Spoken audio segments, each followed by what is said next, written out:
একটি জাতি যারা একসময় আল্লাহকে চিনত, তারা ধীরে ধীরে ডুবে গেল অন্ধকারে। সত্যকে তারা ভুলে গেল আর মিথ্যাকে বানিয়ে ফেলল তাদের জীবনধারা।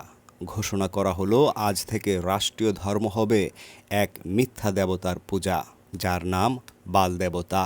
তাকে খুশি না করলে বৃষ্টি হবে না, ফসল জন্মাবে না, জীবন থেমে যাবে, এমনটাই বিশ্বাস করত তারা।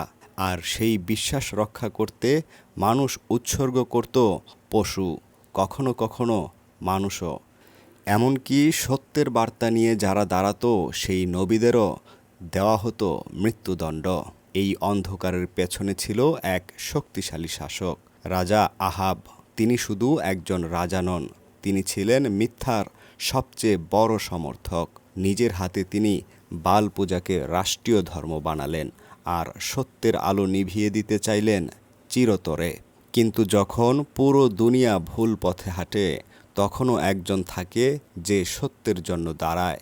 সেই একজন হজরত ইলিয়াস আলাইহিসসালাম। না কোনো বাহিনী, না কোনো রাজত্ব, না কোনো শক্তি, শুধু ছিল আল্লাহর উপর অটল বিশ্বাস। তিনি সরাসরি গিয়ে দাঁড়ালেন রাজা আহাবের দরবারে। কঠিন কণ্ঠে বললেন, আমি আল্লাহর নামে ঘোষণা করছি, এই দেশে বৃষ্টি হবে না যতদিন না আল্লাহ চান।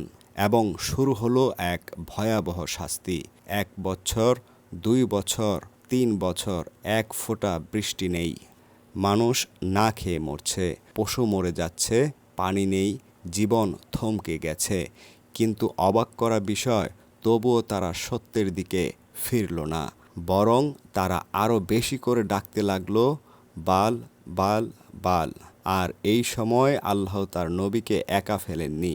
একজন দরিদ্র বিধবা নারীর ঘরে মাত্র 1 মুঠো আটা আর একটু তেল, কিন্তু আল্লাহর রহমতে তা কখনো শেষ হলো না। কারণ যে আল্লাহর উপর ভরসা করে, আল্লাহই তার জন্য যথেষ্ট।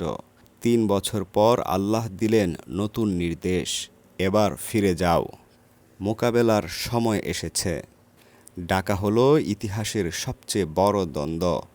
কার্মেল পর্বত, এক পাশে 850 জন মিথ্যা নবী, অন্য পাশে একা একজন মানুষ, হজরত ইলিয়াস আলাইহিসসালাম।